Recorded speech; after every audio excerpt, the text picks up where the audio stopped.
Olá, tudo bem? Espero que você esteja muito bem.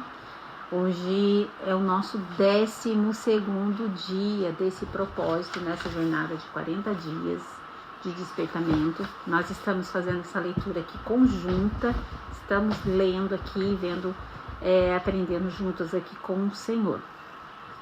Nosso 12º dia, o tema é cuidado com as coisas boas que fazem mal.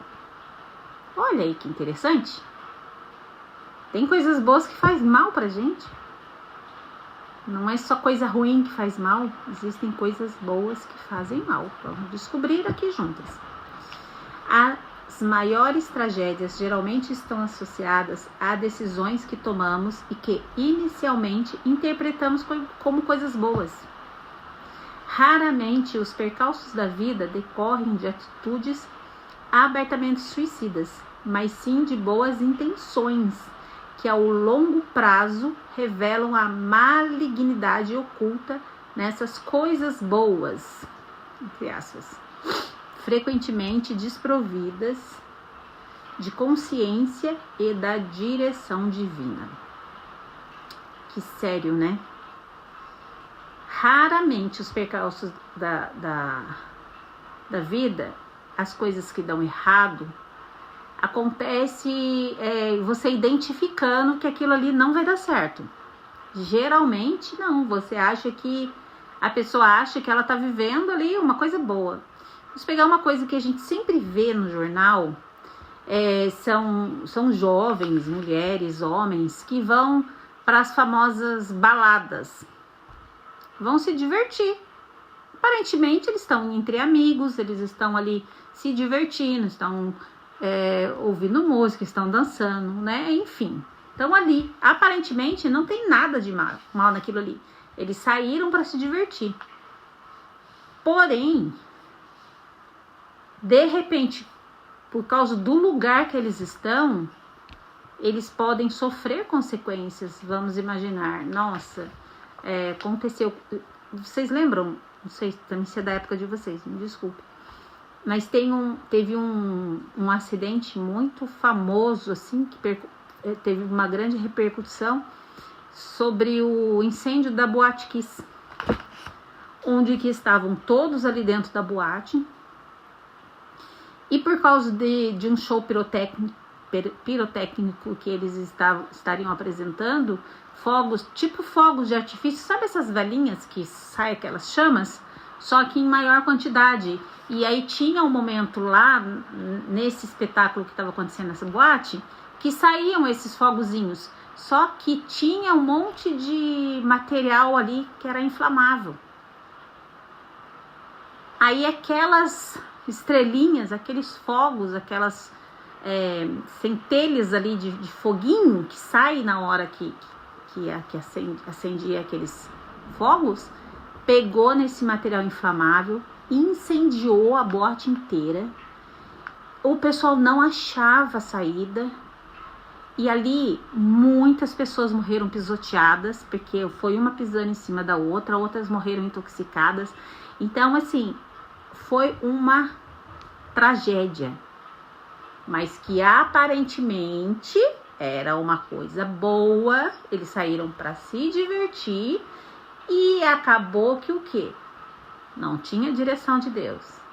A consciência da pessoa nunca que ela ia imaginar que ali dentro da boate ia acontecer toda aquela tragédia. Então, muitas vezes a gente tá em algum lugar fazendo alguma coisa que a gente acha que é boa, mas na verdade elas estão fazendo mal pra gente.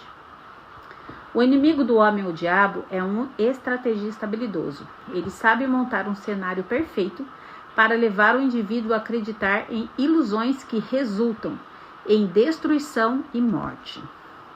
Olha isso. Desde o início da história humana foi assim.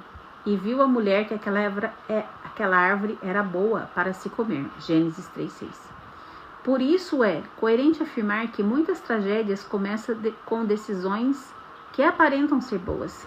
No Antigo Testamento, quando Uzá segurou a arca para evitar que ela caísse, foi ferido por Deus. Vocês lembram quando Davi estava trazendo a arca para Jerusalém? Eles colocam a arca no carro de boi. Aí a carroça, o carro de boi, ele passa em algum buraco e Uzá foi segurar a arca para que ela não caísse. E ali ele foi fulminado e morreu. Então, aparentemente, ele estava fazendo uma coisa boa. Ele estava segurando a arca para que a arca não caísse. Porém, não foi bom. Acabou virando ali, fazendo mal para ele, porque ele morreu ali naquela situação. Apesar da intenção ser boa, o ato revela desobediência à palavra divina, que determinava que apenas os sacerdotes podiam tocar na arca, segundo Samuel 6, 1-6. Então, Uzá sabia que só o sacerdote podia tocar, mas ele pensou, vou segurar a arca, não vou fazer nada demais, eu tô ajudando, como se fosse assim, né? Mas ele acabou sendo desobediente. Esse episódio mostra que os filhos de Deus não devem viver com base no que acham bom, mas no que Deus estabeleceu. Muitas vezes a gente quer fazer o bem para a pessoa, né? Mas a gente não pergunta para Deus se é para fazer. Mas a gente não pergunta se a gente pode ajudar, não pergunta se a gente pode dar um dinheiro, pagar uma conta. A gente precisa saber qual é a vontade de Deus para aquela situação. É para mim ajudar, é para mim mexer, é para mim tocar, porque muitas vezes é Deus tratando com a pessoa, a gente vai lá e vai pôr a mão. Aí vira pro nosso lado. Várias vezes a gente já fez isso no início da nossa caminhada. A gente queria ajudar a pessoa, mas era Deus tratando. Então, o que Deus está fazendo, a gente não pode interferir no meio. Parecia uma coisa boa que a gente queria fazer para a pessoa, mas aquilo ali ia ser mal, ia acabar virando pra gente o problema. Hoje vivemos em um tempo em que, diante de situações, declarações ou ideologias, muitas pessoas repetem, faz sentido. Contudo, o cristão não vive pelo que faz sentido, mas por aquilo que está escrito. O discernimento é essencial para uma caminhada com propósito. É crucial entender que muitas situações podem se apresentar como excepcionais, mas carregam em sua essência o potencial de tragédia. Então, a gente não pode só imaginar o que faz sentido para mim, ou para você, o que a gente acha que é certo. Não, a gente precisa viver com base no que o Senhor estabeleceu. Como que Ele quer que faça. Não é o que eu acho que faz sentido para mim, é o que a palavra diz. O que está escrito. E a gente precisa do quê? De discernimento. A gente precisa ter contato, experiência com o Senhor e pedir para Ele nos dar assim, muito discernimento, para a gente conseguir olhar para uma situação e entender o que é que está acontecendo ali no mundo espiritual, o que a palavra diz diante daquela situação. Eu tenho alguma instrução do Espírito para mim fazer, para mim agir, ou não é para mim fazer nada? É só para me interceder, é só para me orar, é para me sair daquele lugar? Então eu preciso ter discernimento para me poder entender. Quando coisas se apresentarem para mim, para você, muitas vão se apresentar como excepcionais. Nós tivemos uma marmoraria e nós tivemos uma sócia. Nós tínhamos um sócio. E foi nos vendido algo excepcional. Não, que vai dar muito dinheiro, que isso, que aquilo, que outro, papapá. A gente não conhecia, pode ser que nós nem buscamos Deus o suficiente para saber se era a vontade dele ou não. A gente se meter naquela sociedade. Porém, a gente foi e a gente teve um baita de um prejuízo. Mas Deus, ainda pela misericórdia, Ele usou daquela situação como um propósito para a nossa igreja, para a gente ter um ministério hoje. Então, mas aparentemente parecia que era bom. Mas o nosso discernimento ali inicial não existiu. Porque se a gente tivesse buscado Deus afinco mesmo e não tomar nenhuma atitude até Ele responder, hoje eu não sei como que a gente estaria. Mas com certeza, com mais dinheiro no banco a gente estaria. A gente estaria melhor financeiramente, porque nós perdemos muito dinheiro naquela marmoraria, muito dinheiro. Então, foi por causa do quê? De uma atitude que aparentemente era boa, mas a gente se enfiou numa bela de uma enrascada. Mas graças a Deus, Deus nos tirou de lá. O rei Davi foi testado em sua capacidade de discernimento em 2 momentos. Primeiro, ele reconheceu o valor de uma oportunidade aparentemente insignificante. Entrar no palácio como músico para aliviar o tormento do rei Saul. 1 Samuel 16, 14 a 23. Davi poderia ter recusado, caso tivesse um coração orgulhoso, que só aceitasse entrar no palácio como rei. Esse propósito nos ensina que acessar as pequenas oportunidades providenciadas por Deus exige humildade e discernimento. Por outro lado, Davi também precisou discernir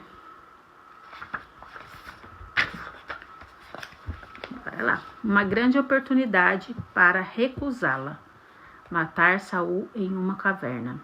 Então aqui Davi foi testado em duas situações diferentes.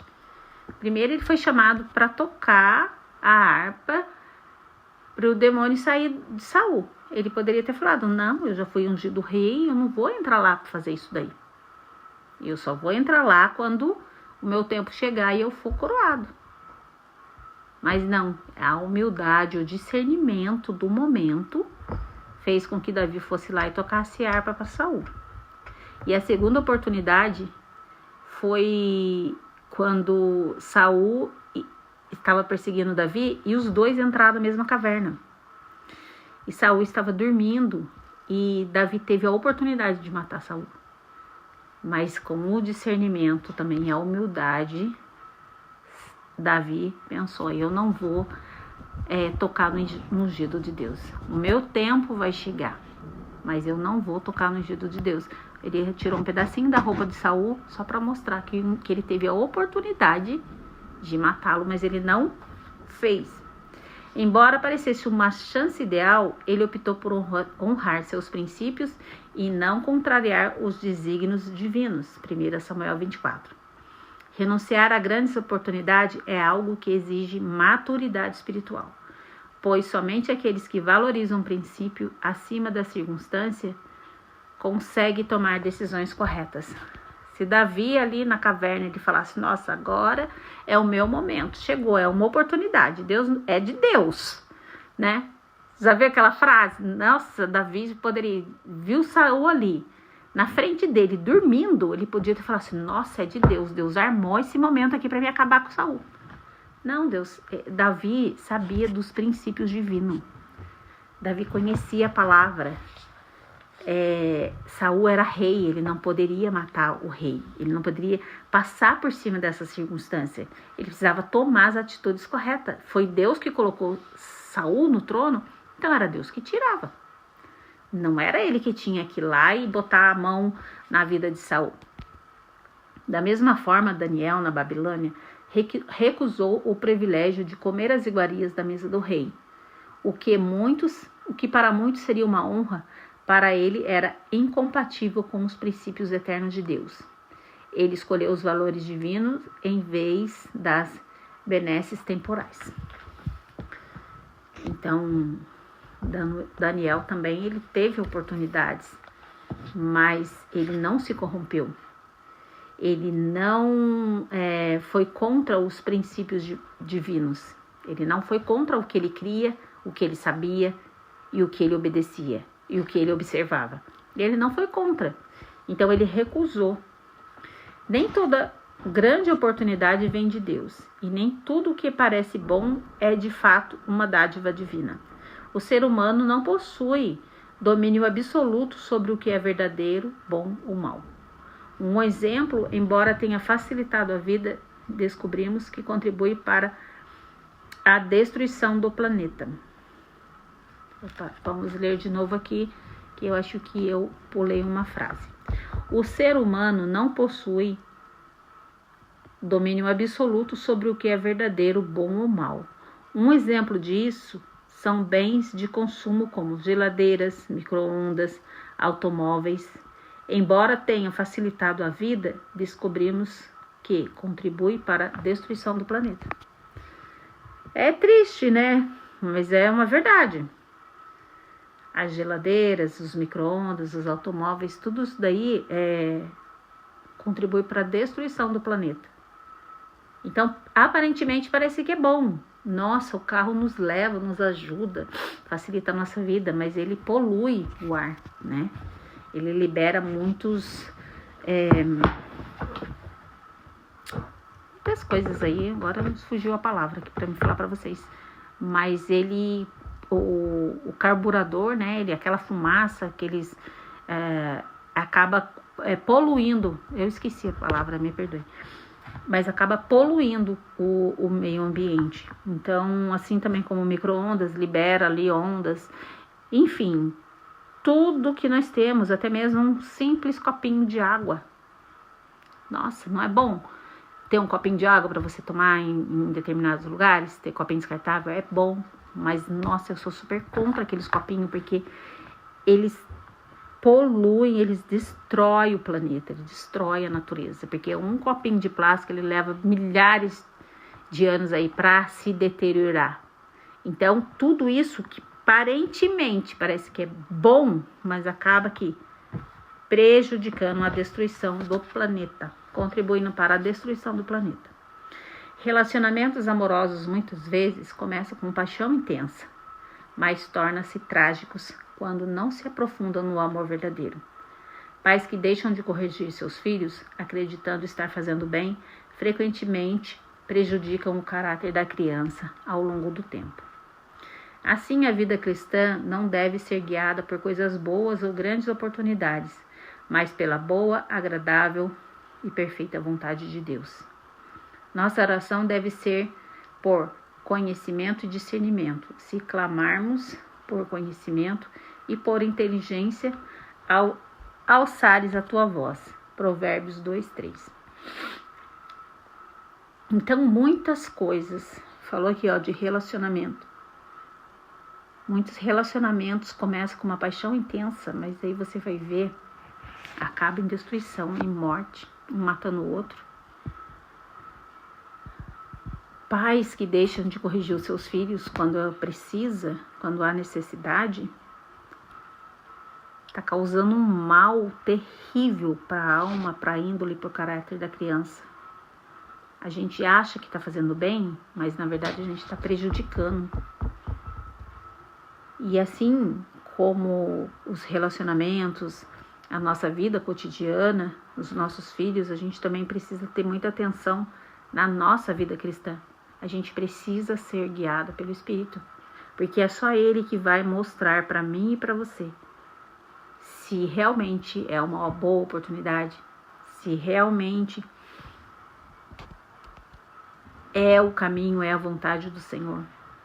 Porque a única coisa que é boa para mim e para você é a vontade do Senhor. É o direcionamento, é o caminho que Ele tem para mim e para você trilhar. A aplicação. Busque discernimento antes de qualquer decisão. Não se mova sem a direção clara de Deus. Não se deixe enganar pelo que parece bom, sabendo que Deus reservou para os seus filhos aquilo que é perfeito. Então, busque discernimento. Qualquer coisa, qualquer convite, qualquer coisa que você vai fazer, qualquer atitude que você for tomar, busque discernimento de Deus. Porque Ele sim, a direção que Ele te dá vai ser bom, perfeito e agradável. Busque discernimento, seja guiado pelo Espírito Santo. Não se iluda com o que parece bom. Queira fazer a vontade de Deus. Porque Ele sim sabe o melhor caminho para mim, para você trilhar. Amém? Então que você passe a observar. Para que tá acabando o tempo ali. Se essas coisas boas realmente são direcionadas por Deus ou se são só um pano de fundo para fazer com que você caia numa cilada do inimigo. Amém?